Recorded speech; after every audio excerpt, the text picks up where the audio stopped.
463 guest rooms, 40 suites, 3 restaurants, and when combined with the existing hotel, there's 75,000 square feet of meeting space, $2.5 million, a $2.5 million art collection.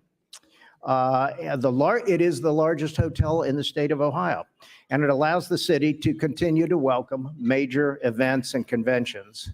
So it's a tremendous project. Today, we present awards to the recipient, the Franklin County Convention Facilities Authority, and Hilton Hotels. Would somebody come up from that group, please? And I think they're here today. Don, how are you? Nice to see you. Come on up here. This is a wonderful project. Congratulations. That's wonderful. Thank you, Don Steve. Brown, yes, thank you. Okay, and next we have the prime architect, Cooper Carey from Alexandria, Virginia. Is somebody here from Cooper Carey?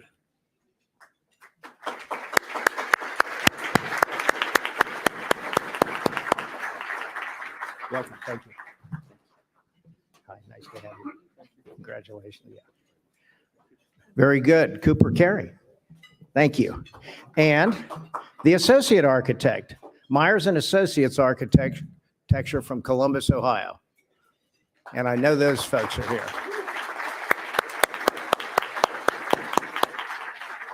Very nice, thank you. Oh, yeah, we're back. Hi, Steve Whitman, nice to see you. Thank you. Congratulations. Come on up. Good to see you. Thank you. Hi, good to see you. Yeah, thank you. Yes, sir. Yes, sir. So this is Myers and Associates. Congratulations. Thank you. Thank you. I also need to mention additional award winners who are on this list. Interior designer Jeffrey Beers, International from New York. Landscape architect Edge Group from Columbus, Ohio. Civil engineers EMH&T. I see Sandy over there. Structural and MEP engineering WSP USA from Chicago. Construction manager Turner Construction, Smoot Construction joint venture. And the owner's representative, Scott Reed with the FCCFA, Capital Projects Director. So Scott Reed is here. is Scott Reed here? If you're here, Scott, come on up and get your well-deserved plaque. Otherwise, we'll make sure you get it. With that, thank you very much.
of weird though, because I get a text and it's a picture of me, and I didn't register it was you.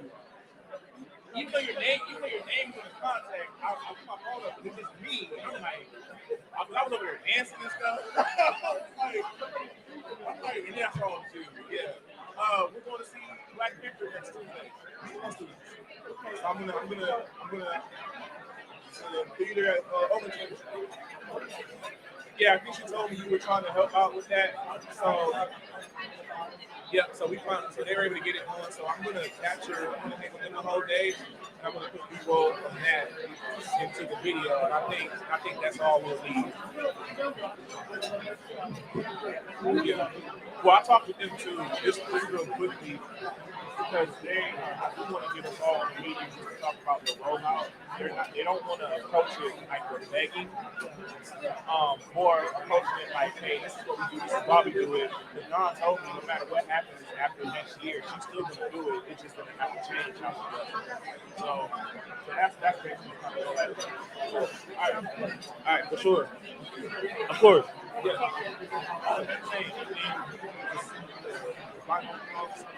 Yeah. Okay. All right. Cool.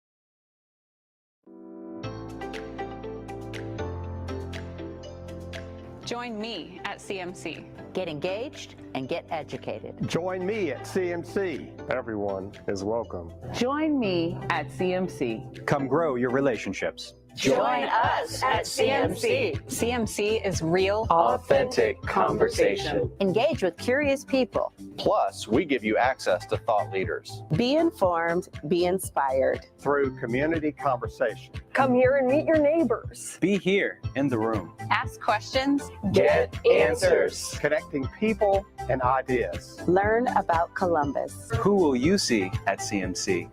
Join me at CMC. You're invited. Watch us on live stream or in person. You're invited. Join the conversation.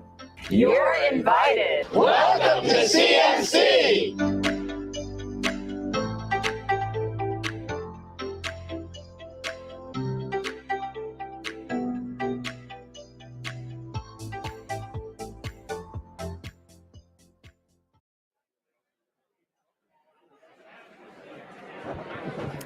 Good afternoon and welcome to the Columbus Metropolitan Club. Founded in 1976 by 13 visionary women leaders, CMC's mission is to connect people and ideas through community conversation. To carry out its mission, CMC explores public policy issues, current events, and lessons in leaderships at forums like today's every Wednesday. From its beginning, CMC has welcomed everyone. I'm Doug Buchanan, Editor-in-Chief of Columbus Business First and a member of the CMC Board of Trustees. Welcome to CMC's annual Harrison Smith Legacy and Civic Engagement Forum, recognizing excellence in downtown development. We're so pleased you're all here with us today. Let's begin by meeting our newest CMC members. If you're in attendance, please give a wave. Steve Adams with the City of Obetz, Otto Beatty III with Intelligent Office, Chris Meyer with Myers Architects, Jane Mills with Branded Spaces, Eric Murray with Fifth Third Bank, and from Benefactor Group, J.D. Beating, Steve Bishop, Adam Fazio, and Laura McDonald. Let's have a hand for all of our new members.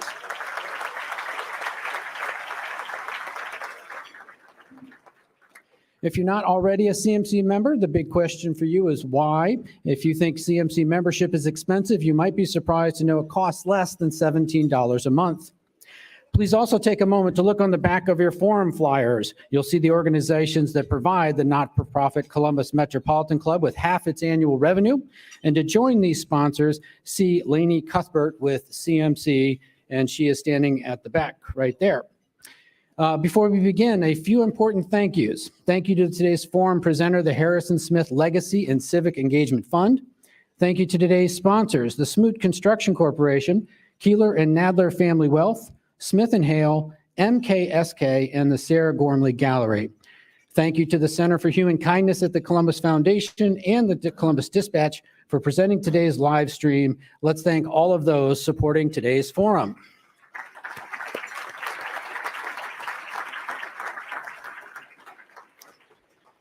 Okay, the new Downtown Columbus Strategic Plan was created with the help from nearly 2,000 community members who attended workshops and responded to surveys.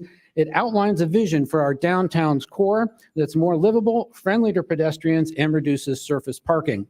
Today, we're excited to dig into the new Downtown Columbus Strategic Plan with our panelists. And to introduce today's speakers, please welcome Andy Keeler, President and owner of Keeler and Nadler Family Wealth. Andy.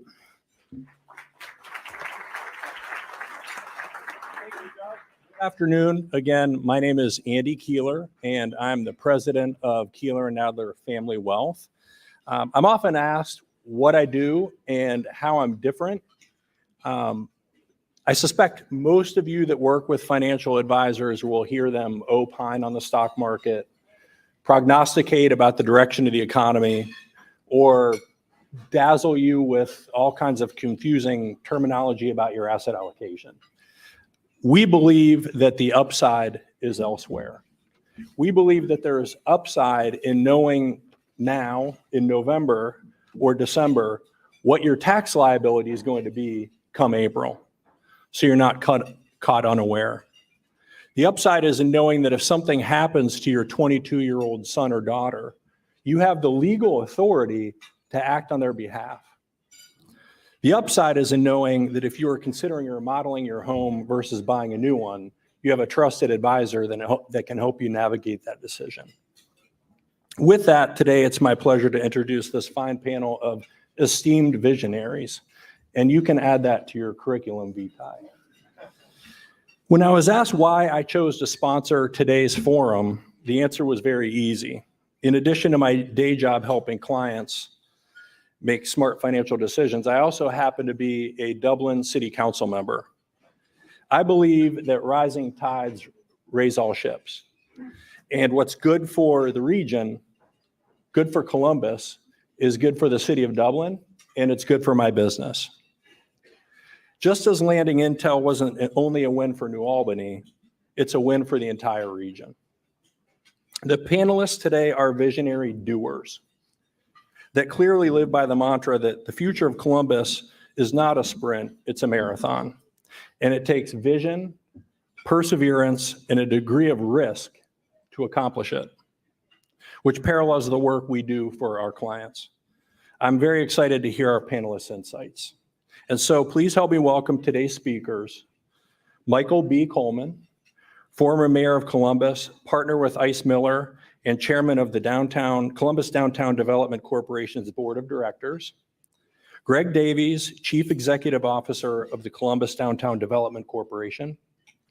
And Jeff Edwards, the Chairman, CEO, and President of Installed Building Products and Edwards Companies. And our host, Jessica Ralston, anchor with Good Day Columbus on ABC6. You can learn more about today's speakers in your forum flyers. Jessica, we look forward to hearing today's forum. Thank you. I look forward to hearing from them too. Good afternoon, everyone. Thanks for being here. Very impressive turnout in the crowd. It's a great panel that we're going to hear from today and a really, really great discussion. I work down the street. I live in downtown Columbus. I'm very passionate about it. I have strong opinions. They get me in trouble sometimes. But you know, I'm half Italian. I'm from Youngstown, Ohio, so I get in trouble all the time anyway. So let's get started. We just mentioned the Columbus Downtown Development Corporation and the Downtown Strategic Plan. I think the amazing thing about that is it had a lot of community input, and you can't have progress and build a better city without hearing from the people who live and work in it. They are the future, and they are part of success. So Greg, I'm going to ask you the first question. Can you talk more about the strategic plan and how it really came about? Sure. Thank you. First of all, thank you. Good afternoon, everybody. My name is Greg Davies. So I was hired in about a year and a half ago, and the first charge that we received at CDDC, there had been a strategic plan under former Mayor Coleman around 2014, and that was a lot of the placemaking that you're familiar with Columbus Commons, the Scioto Mile, Veterans Memorial, a lot of buildings, a lot of construction projects. And what Mayor Ginther and the board told us was we now have a reason to come downtown, but we need to get more people downtown. We need downtown to be 24/7. We need downtown to be accessible to everyone, affordable to everyone, and there needs to be something to do for everyone. So with that charge, our team got together with our friends at MKSK, who have been absolutely wonderful partners. And we went out and we talked to over 2,000 residents. We met with every business community, any kind of leader that we could, not just downtown, not just the city, but throughout the region. And we really took that to heart. We talked about difficult things that maybe our organization isn't going to manage or run, but we knew was important, like transportation. So we really took about a year to do that, a very thorough process. Amy Taylor, who works with me at CDDC, led that project and just did an outstanding job. And I have the good benefit of having Chairman Coleman and Jeff, and also Sandy Doyle-Ahern, who's on our board, is here as well. And they've just been spectacular. So our goal is really to make a 24/7 downtown, and we'll get into a lot more details about it, but that's the genesis of the plan. Well, we'll take it to Mayor Coleman now, because I know you were an original champion of downtown. You've seen some changes over the years. What do you think, good or bad, has happened since you really got involved and said, I want this city to thrive? Well, I'll start out by saying nothing bad. Shocking.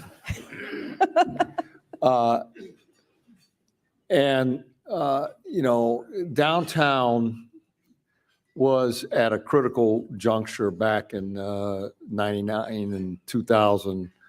I can barely remember it anymore, so long ago, when I became the mayor.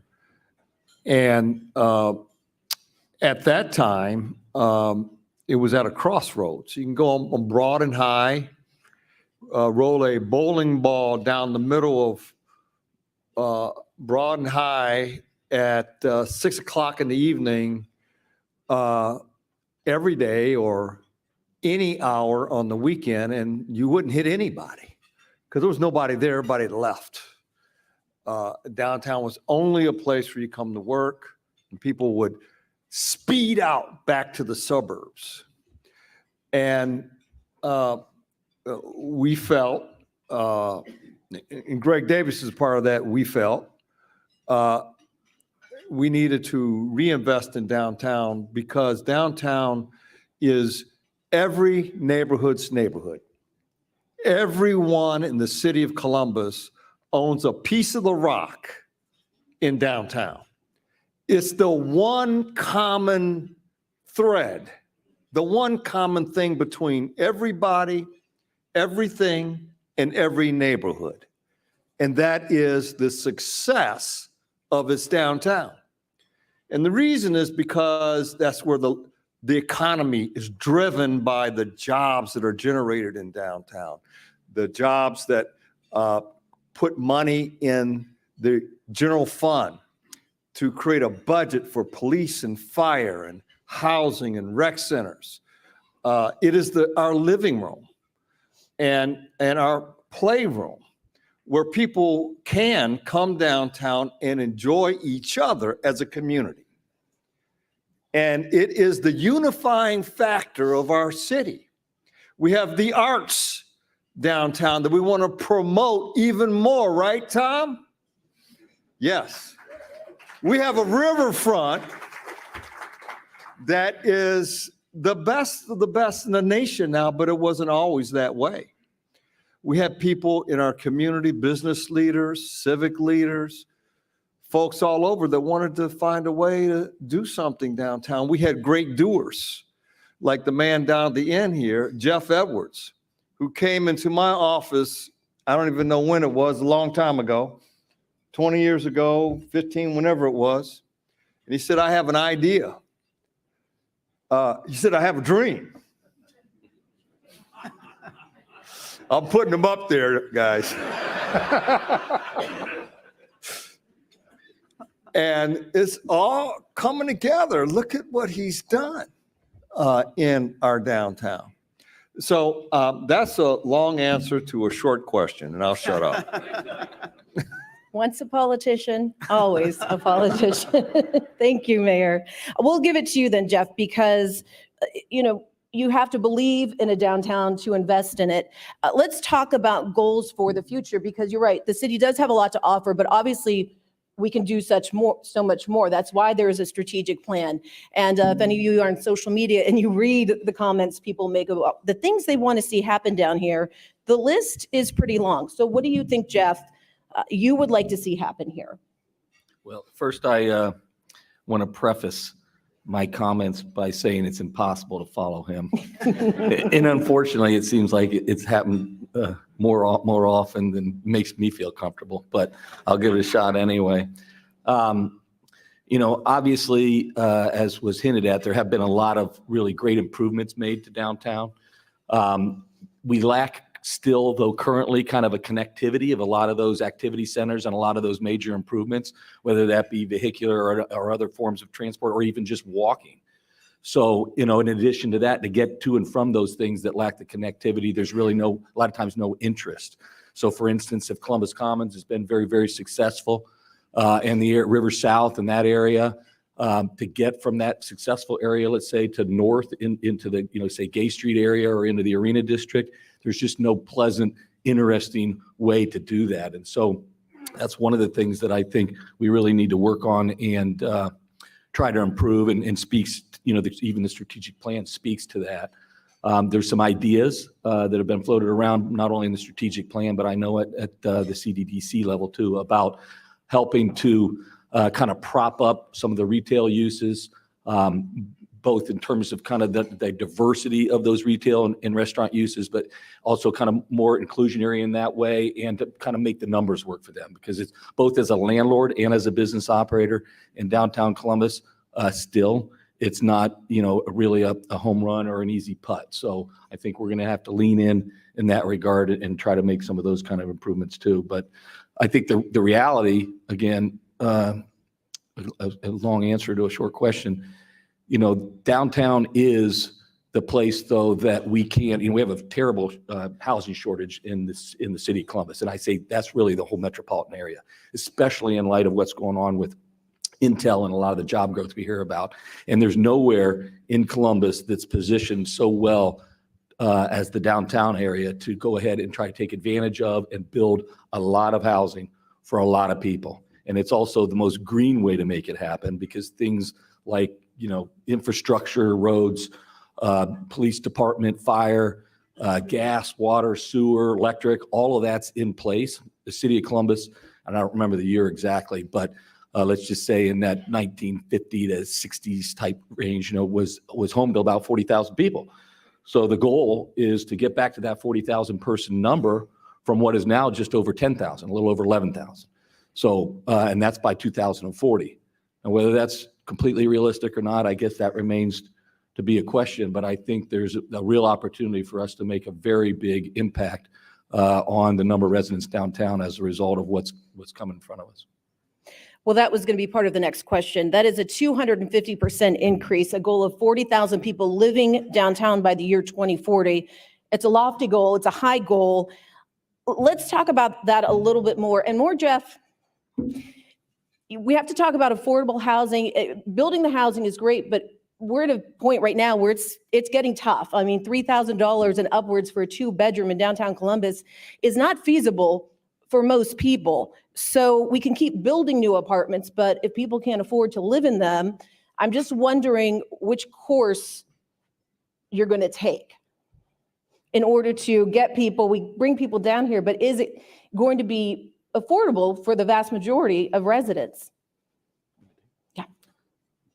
So I know it's a stated goal, I think, of both the administration, clearly of Mayor Ginther, and really CDC, to the extent that we're able to help at all too, in that regard, to make sure there is an affordability workforce component type housing stock in downtown Columbus.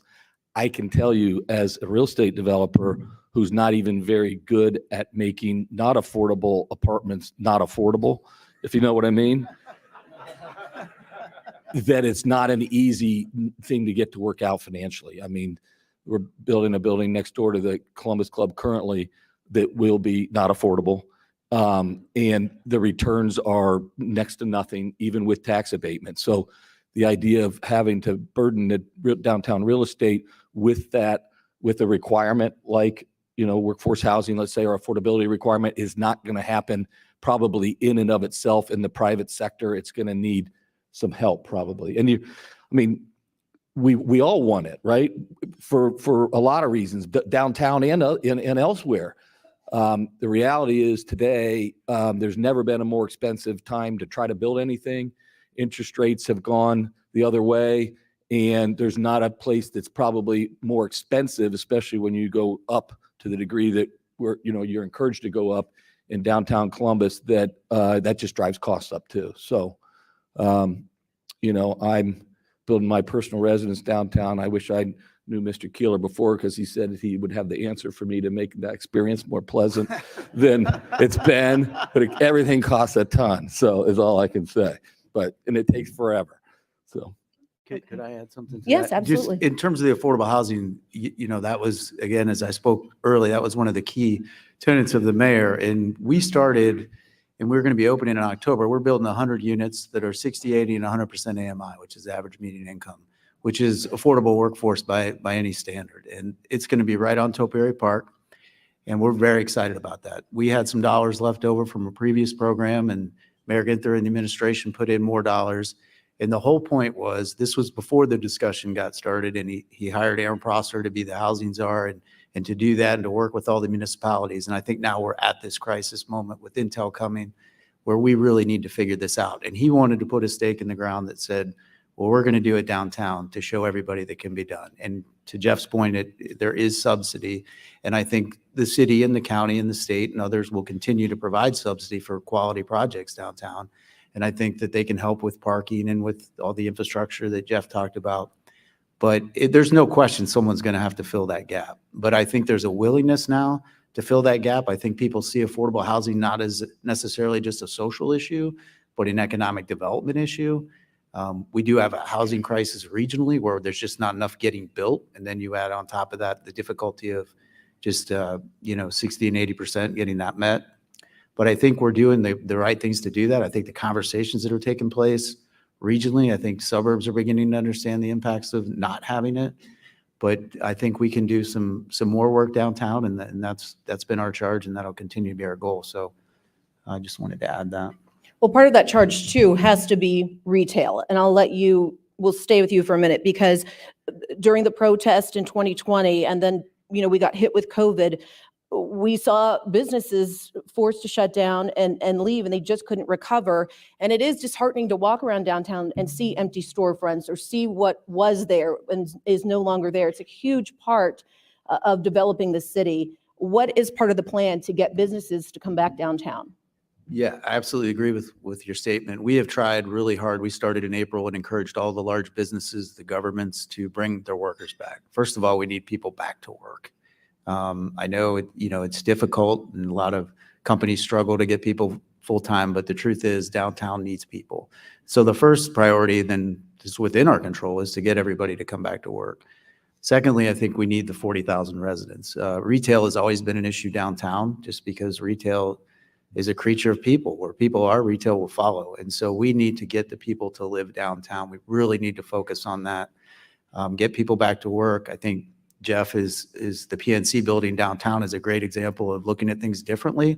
That's a large office tower that's probably seen its best office use, and it's now being converted to residential. And there's a lot of buildings similar to that we can begin to partner with developers like Jeff and government agencies and us to try to build that. That's a lot of people that could come quickly into some big buildings, and that would add to the retail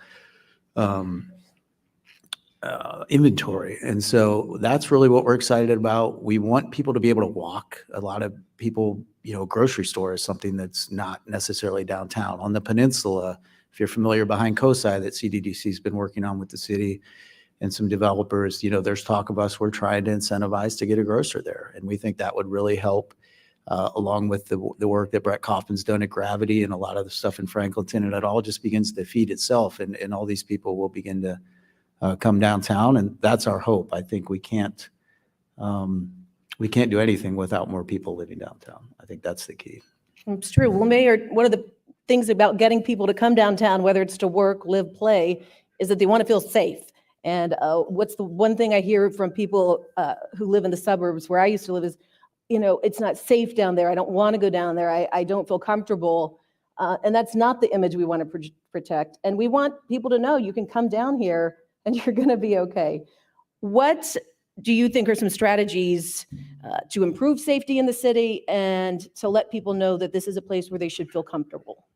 Well, I'll start with the declaratory statement. Downtown is safe for everybody. Everybody. That's where I'll start. Now, let me roll it back a little. A couple summers ago, we did have a couple challenges. COVID had hit. Downtown was vacant and abandoned in many ways. People had left downtown. Employees had gone out. And the bad guys showed up. As more people come downtown, they leave. We have, at CDDC, increased safety opportunities, working with the Columbus Division of Police and Mayor Ginther on things we could do downtown. So I will tell you, I got all kind of stories because I'm probably the oldest person in the room now. But when we started this effort downtown, the same thing was talked about then. It's going to be not safe downtown. Why are you talking about people living downtown? And the truth is, it's now 40,000. That's our goal. When back in 2002 or 3, I said we're going to have a $10,000 goal, 10,000 people goal to bring people downtown, and people thought I was crazy. Housing downtown? Why would anybody want to live downtown? Do you remember that? Who's old enough to remember that? Yes. And the truth is, I didn't do a study. I made it up on the way to the press conference. This is a study, and the study, that's a true story. The study says that our goal ought to be 40,000 because I think we can get there. And we've done everything there is to do to make our downtown safer. Now, I will say this one last thing. Surface parking lots are the enemy of downtown Columbus. In many ways. In many ways. What we learned, and when CDDC started figuring this thing out, under Greg and Amy's leadership, there were some car thefts and break-in on some of these surface parking lots. Oh, and by the way, the surface parking lots are blocking us from developing the rest of downtown and more housing, more retail.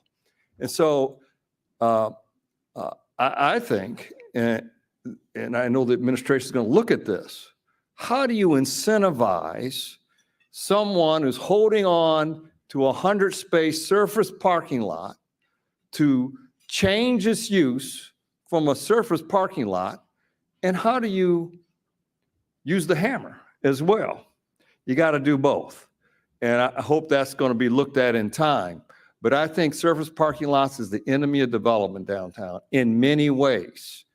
And we start eliminating some of that, putting good buildings and good retail, nice housing, affordable housing.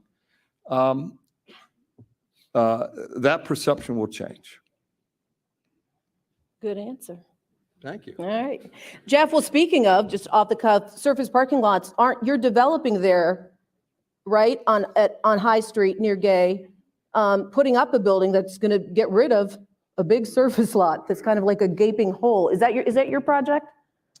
Yes. Yeah. So there's one lot, Mayor, that will be gone. So one less lot in the city. Yeah. Let's talk about what I think is the third component that I hear most from people, neighbors and friends, is obviously downtown, it's transportation. People talk about a light rail system. They want something, some lofty projects, big things would need to happen. That's open to any of you in terms of improving transportation downtown and what you would like to see happen and what would probably be the most successful for everyone. Yeah, I think the strategic plan, it definitely raised that. A lot of people expressed those concerns. And one of the things that's come out of it, and, you know, I would point back before you laugh at what I'm about to say to 14 when we did a plan, and if you look at the plan, everything was executed. But we're going to work with the city to do a transportation plan downtown to determine, you know, exactly what needs to get done. We need friendlier bike routes. We need it to be more walkable.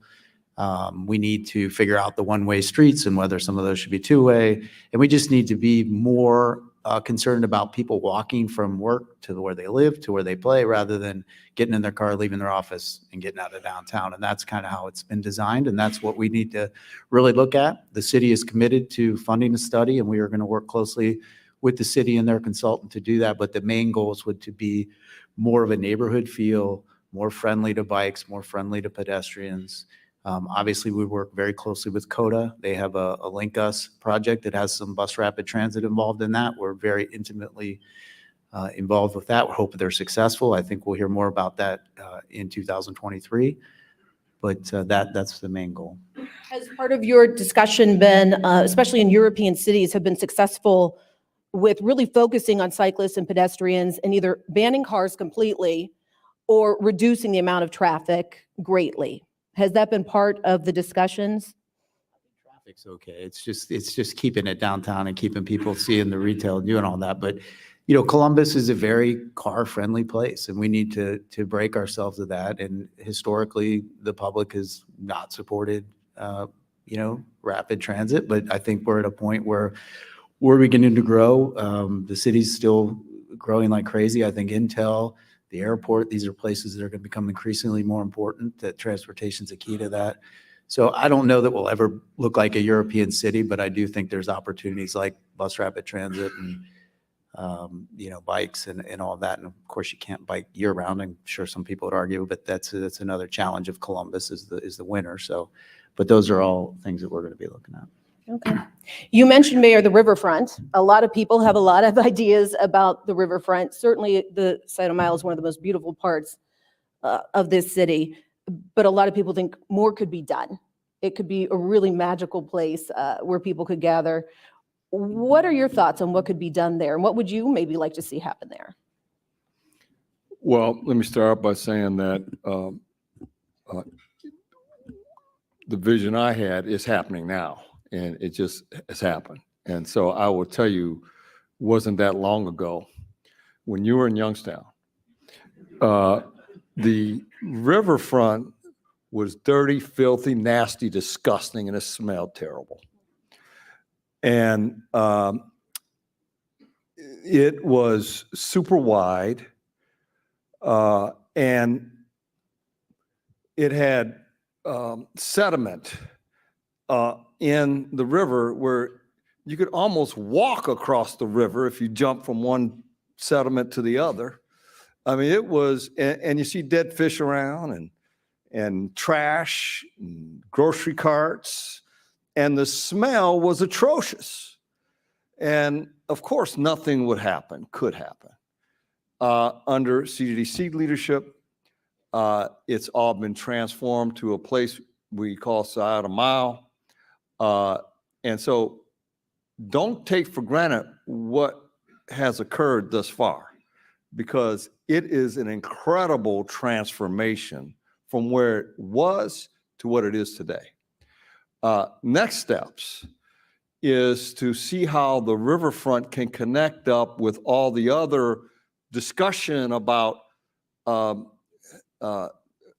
riverfronts that embrace other parts of the community and how we all work together. Am I right about that? And it's called the Five Thrive, or the Thrive Five. What's it called? Rapid Five. The Rapid Thrive Five. Just change the name. The Rapid Five is the Rapid Thrive Five. For each one to work, it has to thrive with each other. Rapid, yeah. And but it needs to be recreational, a place where before, if you put your finger in the river, you pull it out and you wonder if you still have a finger left. Now you can fish. Now you can boat. And we need to do more things on the riverfront. We need to preserve the cultural aspects of some of the frontage on the river. You know, and I looked at what happened in Chicago.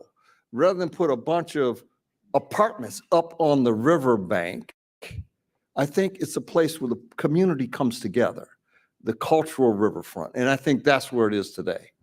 More cultural opportunities on the riverfront, right, Denise?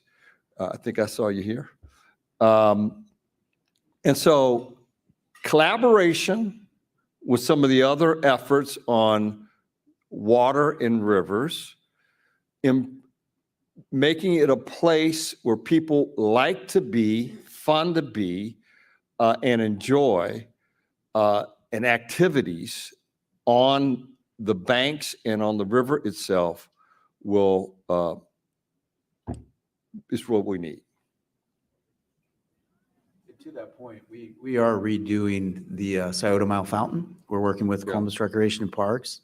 We're going to completely redo that. We have worked this past summer to do some pilots along the river, whether it's a happy hour, to get people kayaking, to get people that haven't had that opportunity to pay for that to come down and experience it. The mayor was talking about, I'll call it Rapid Five. I was fortunate enough to be asked to be on their board, and we met. And one of the key areas is the area we're sitting in. Right, if you look out the window, you can see how important this piece of land would be, and it's owned by the city. And in a few years, they'll have the ability to potentially redevelop it, and we're very excited about that. So you could see us beginning to activate this river not only for restaurants or activities or just people having recreation, but Rapid Five's idea is to connect it to all the waterways and to all the paths. And it's very ambitious. It's going to be very difficult, but it's the right thing to do. And I think the timing of all of our efforts is coming together at a really good time. And I think to the mayor's point, and it's a great point for those of you that have been here 20 years, it's very different downtown, and we need to not lose sight of the progress we made. And I think in another 20 years, it'll be unrecognizable again. So that's our mission. Yeah. Program. I mean, I agree on the programming point 100% and the activities, but in addition to that, now what we have that we didn't have even 10 years ago is a major part of, what is, now defined as downtown central business district across the river. So, before there really wasn't, reason's not the right word, but there wasn't a lot of, kind of traffic across it. And when I say that, population base that are going to use the central business district and vice versa, it just was more separate than it is or needs to be now going forward. Now that, whether I happen to agree on the exact timing on what happened on the peninsula or not is irrelevant. We do as a city still kind of suffer to a degree by the sheer size of our central business district, which is what leads to these connectivity issues and the transportation issues. But now that it's there and it's pretty spectacular, and it's, I think, a lot. I grew up here in Columbus, and if you'd asked me that, what's currently on the peninsula was going to be on the peninsula even not too many years ago, I'd say you were crazy. But at this point, now you knit it together, and what's going to knit it together has the potential to, assuming we solve the connectivity part of it and make it interesting to get back and forth, is the river. Now it's going to be front yard or backyard, however you want to look at it, for a lot of people. And I think that where we sit today, right here, is a juncture where rivers come together. And this place right here is probably the most underutilized, poorly planned location in downtown Columbus. And we can transform this over the next few years. I hate to say that. And I love the chandeliers.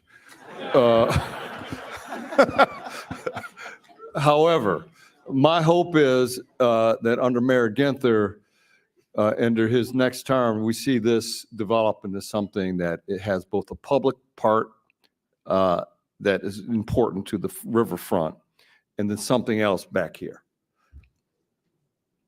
I like the chandeliers too. Yeah, we could put them Okay. in the new place. I just want to add, as the former public utilities director, we had very clean water. I think the mayor and I have different recollections of how bad the Scioto River was. Not off the hook with me just yet. I have one final question for each of you, but we do want the audience to be engaged. You're all here for a reason today, and I'm sure you're sitting at the table and you've had questions in your mind. So after this final question, for me, you could go over to Mantra there at the microphone in the back and line up and ask your questions to the panel. I was supposed to remind everyone a question ends with a question mark. So no major confrontations, but we look forward to hearing from the audience. And then if you're watching online, go ahead on the live stream. You can type your questions in and we'll take questions from the live stream as well. So we're looking forward to what you would like to know. So the final question to each of you today, and we'll start at the end with Greg, is if you could wave a magic wand and improve something about downtown Columbus instantly, right now, no holds barred, what would it be? To Jeff's earlier point, I would shrink it, but I can't do that. But I think getting people downtown, the one thing, as I said earlier, I think the key is just having people living here, and everything else will go off of that.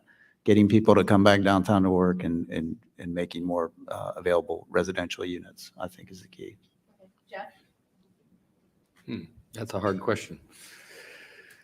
Oh, magic wand. I don't know. There's a lot of things I think that we can do. I don't know that they really require a magic wand per se either. But, I think Broad Street and High Street being a lot different experience than they are currently is pretty important. I know that's a complicated thing to unravel in terms of traffic and buses and everything else. But I think that would be very important. I mean, City of Columbus does suffer from some of the kind of widest right-of-ways for kind of roads of almost anywhere any of us visit, I think, too, right? And we have 16-foot sidewalks, typically from property line to curb, and then all these 5 and 8 lane roads. And next thing you know, there's 100 to 120 feet between buildings, and it just doesn't make for a great walking experience. So if there's a way to shrink, maybe that's the magic wand, is to kind of make all of the streets a lot more green and a lot more walkable. That'd be probably my magic wand wave.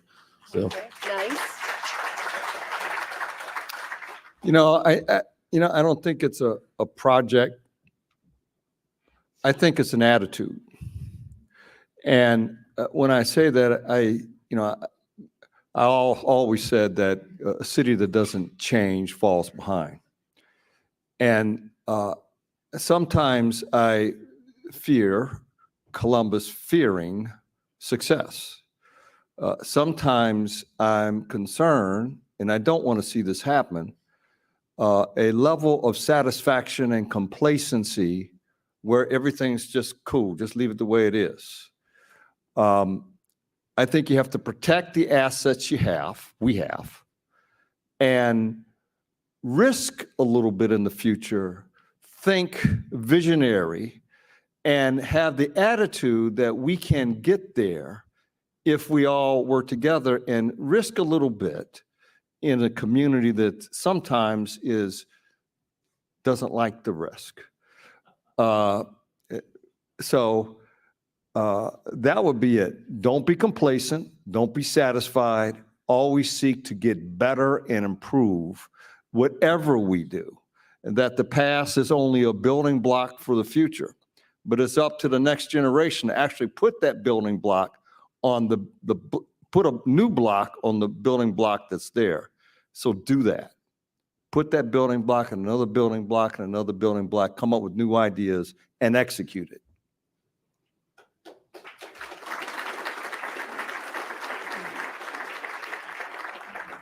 All right, it is CMC's longstanding tradition to take audience questions. Mantra Moody with CMC is curating your questions from the live stream audience today as well. For those of you here in person with us, please, if you want to get up, please do not be shy. We're not shy people. Go to the microphone and ask your questions. What do you have for us, Mantra? All right, thank you. And thank you for our panelists for being here. My first question is from Trip Lazarus, and he asks, are there any plans for grocery stores to be downtown for residents to walk to?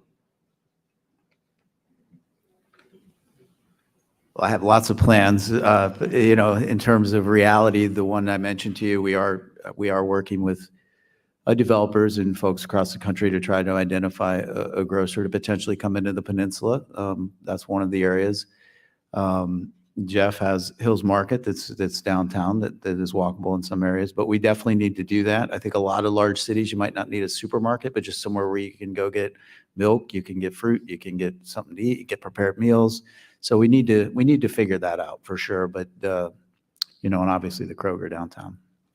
Yeah, I mean, I think in many cities, I mean, certainly closer, the Kroger for the people who live in the central business district is closer than 90% of the people that probably live in the suburbs groceries, so, and there is surface parking, like it or not, and I think Casto just announced a Lucky's up in the Neal Avenue area too. So it's not, maybe from a pure walkability perspective, it's not where it could be or should be from a grocery perspective, but it's certainly not inconvenient, I don't think. Again, grocery stores, like all retail, are driven by its market. 100%. It's driven by how many people live in the area that can shop there. When City Center was built, you remember City Center? It was built as a regional mall as opposed to focused on the area that it was actually located in. And that was a mistake. And grocery stores are going to do that. They're going to look at what's in the area, how many people live there, how many people can buy stuff in their stores. So again, residential goes back to residential and affordable residential. First of all, I want to thank the panelists for addressing one of the most critical issues that we have in the city with affordable housing. My wife and I have been affordable housing providers in the Columbus area for 20 years. And over that period of time, we've seen the term affordable housing turn into an oxymoron. And that's very, very daunting. It's very disappointing to us.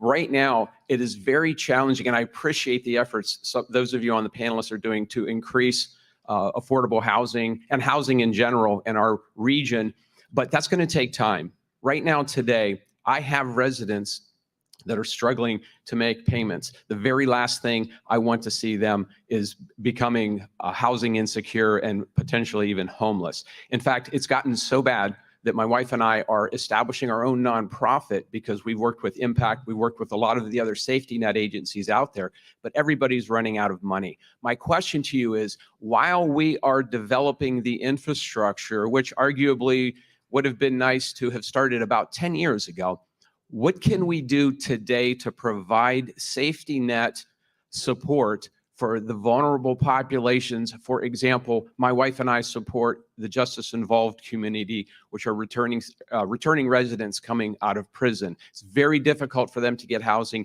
and to get jobs. We've also supported veterans and other disenfranchised communities. What can we do today as a community to be able to develop resources for these folks now so they don't face homelessness while we are following that goal and trying to achieve that goal of more affordable housing in Columbus?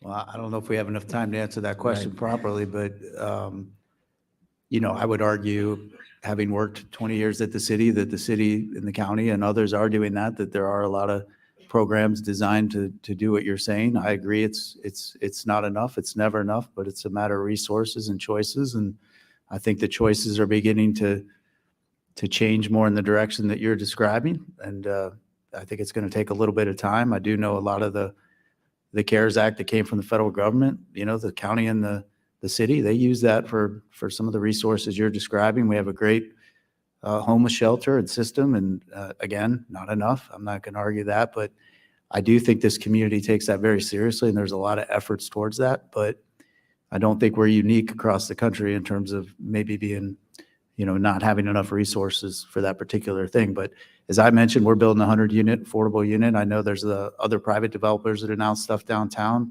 developers like yourselves that are doing things. The state has programs with LIHTC and others that they're trying to do, but I think the need far outweighs the ability to provide that. But I think we're doing what we can. I can't answer that to say we're going to do it tomorrow, but I do think the community does a decent job of addressing that. I'd go a step further and just say pay a living wage. But that's incumbent upon everybody in this room, right? Because if you fix housing, then it's medical care. And if you fix medical care, then it's transportation issues, or if food insecurity or something else, right? It really comes back to that. But I don't think, I'm positive that the whole world, the whole community in this instance has the stomach potentially for that, but that's really what it comes back to, right? Mm-hmm. Question. All right, Nancy Nanny asks, are there any other cities in the U.S. or elsewhere in the world that provide some useful models for Columbus? I know all of us have looked at this, and the answer is yes. Many cities in the nation and around the globe are examples that we can look at. I was in, a long time ago, I was in San Francisco, and in my first term, and noticed this park that was there and had water features. And I noticed how everybody just congregated in the park. And that, you know what? We need more green space downtown. So let's go look at what's now called Sotomile. Toronto has, and Montreal and Austin, many cities have done, Nashville, have all done some pretty neat things. Now they're starting to come to Columbus and look at us, by the way. That's a good thing. But I think we could take examples from other cities and adopt them here. Even Detroit has done some really neat things in its city that we have and can adopt. So there is not one city. Every city has a little bit of this and a little bit of that. And there's only one city that has it all, and you're in it.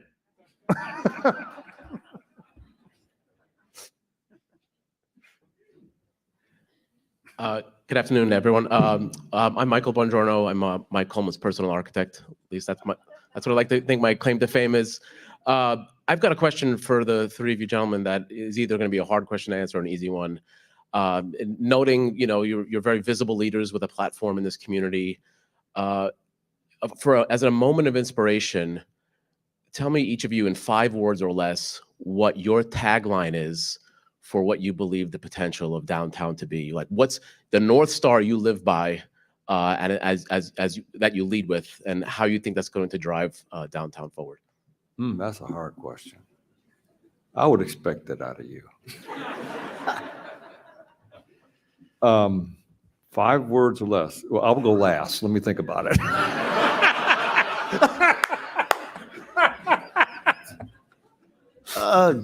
That's really tough. I do believe, and I think the former mayor started it, and I think it's kind of cliche at this point, but I do think downtown should be everybody's neighborhood. And I think, if we can make it accessible to everyone and have opportunities for everyone to live, work, and play, I think we've succeeded. Maybe just unlimited opportunity. Right? This is where surface parking lots actually going away, but being there. First of all, we'd all love to have had the buildings still be there, but now that they're gone, they've also provided kind of an unlimited opportunity to do things like create green spaces and things that in other cities you wouldn't have been able to do. So, I can't add anything more than Greg Davies' quotation of me.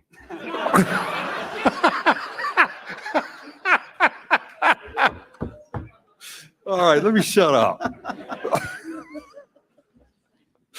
Okay, another online question is from Corey Dippold. And this person asks, how much does tourism play into the planning of downtown? We work really closely with Experience Columbus, which is the tourism. I'm serve on their board. It's huge. And I think that feeds hotels and feeds a lot of the retail that we're talking about. And again, we need people to be living here, coming here, working here. We need everything to kind of work together. We need the airport to be great. We need all of our services to be great. And I think we'll continue to attract people in large numbers. We have two great opportunities. If you're not familiar, but the PCMA is coming next month to Columbus, which is the second largest conference in the country. And then in June, the U.S. Conference of Mayors is coming, which mayors from all across the country will be convened in Columbus. And those are two great opportunities. We're going to show downtown off in both of them. The new Hilton is another great example of that. Former Mayor Coleman built the first Hilton, and similar to some of the other things he described, he asked me to lead that project. I was not well received going to build that hotel. Now we laugh about it, and we built a second one. And that's progress, and that's how we get things done. And to the mayor's earlier point, you just can't be afraid of trying something different. Hi, given that the solution to getting the cars out of downtown is effective mass transit, and given that effective mass transit is necessary for high-density, affordable residential development, who among the planners of the region hates trains?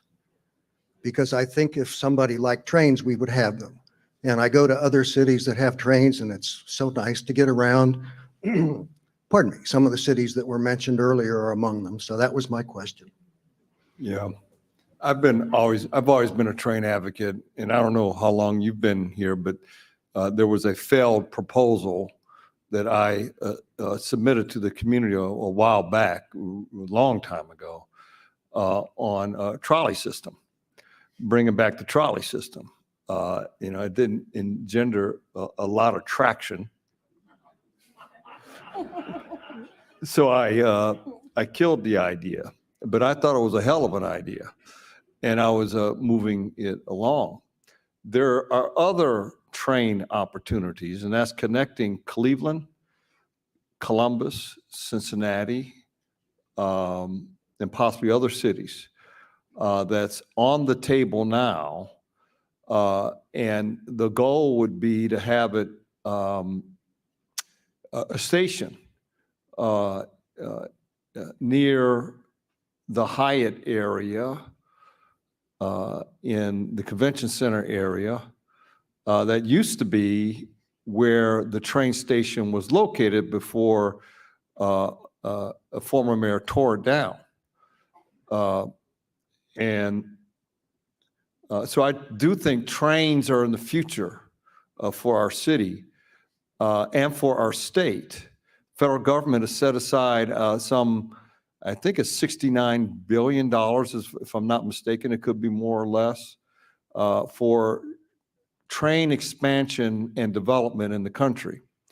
And if Ohio gets the piece that I hope we get, you'll see trains running through Columbus, connecting cities up, and a train station downtown Columbus. And imagine people coming from Cleveland, which they already come anyway, right?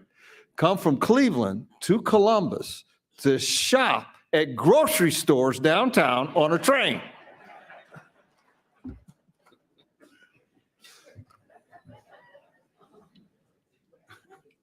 One more question. Yeah, very quickly. A lot of the barriers to really breaking down affordable housing and such are the regulations and the zoning requirements that go on, not only in downtown, but all the suburbs.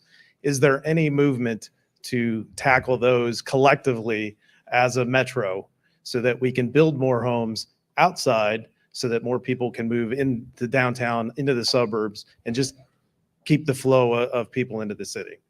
Well, I will say that Mayor Ginther is, to his great credit, is evaluating and proposing a new zoning ordinance over the next period of time here.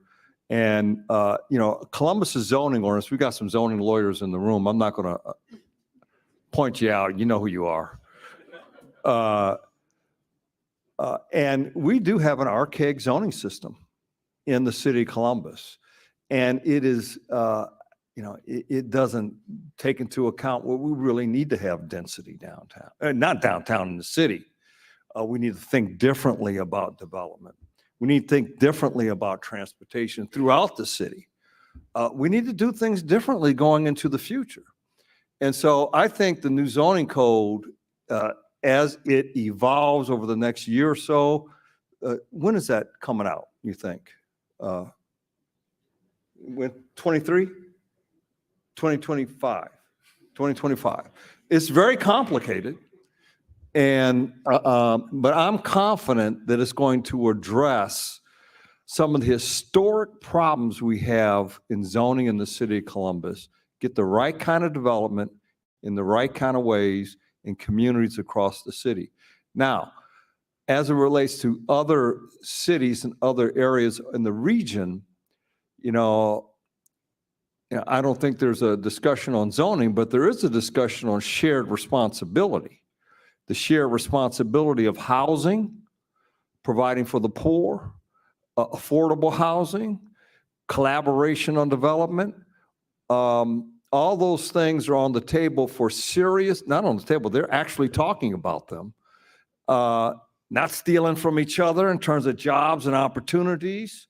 All those things matter on a regional basis. And those things need to be solved as well. And not all the responsibility needs to be in the city of Columbus. A big bulk of it needs to be. But we need to share it with Dublin, New Albany, Grove City, Hilliard, everybody working together as a region to solve these regional problems that we have. And that's happening as we speak. And we have our development director here and chief of staff here who works on that regularly, daily. Good stuff, Mayor. Nice. Well, I just want to say, I've worked in TV news for 25 years now. I'm from Ohio, but I've lived a lot of places. And I've lived in places where the downtown is almost obsolete and desolate. And to come here, I've been here for 7 years now. You don't know the gift, and I like that you brought that up, to appreciate what we have and how far the city's come. From an outside perspective, the gift to see construction cranes and development happening. Because if you've ever lived somewhere where nothing's happening and buildings are being torn down and nothing's going to ever replace it, at least not for a very long time, that's why people leave. So this is a gift to see all these minds coming together and fighting for a bigger, better city and working together to make that happen. Is something really special about Columbus and part of the reason why I love living here. So thank you. And thanks to all of you.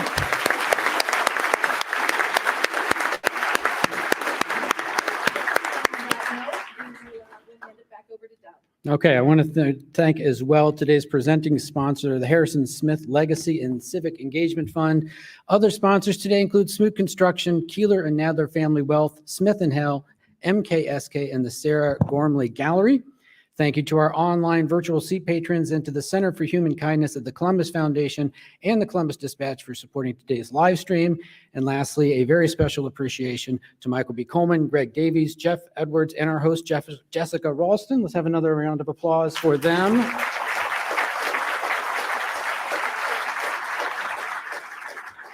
Please make plans now to attend our next forum on December 14th. It's about the nationwide origin story and why it matters today. We'll see you then. Everybody have a wonderful rest of the day.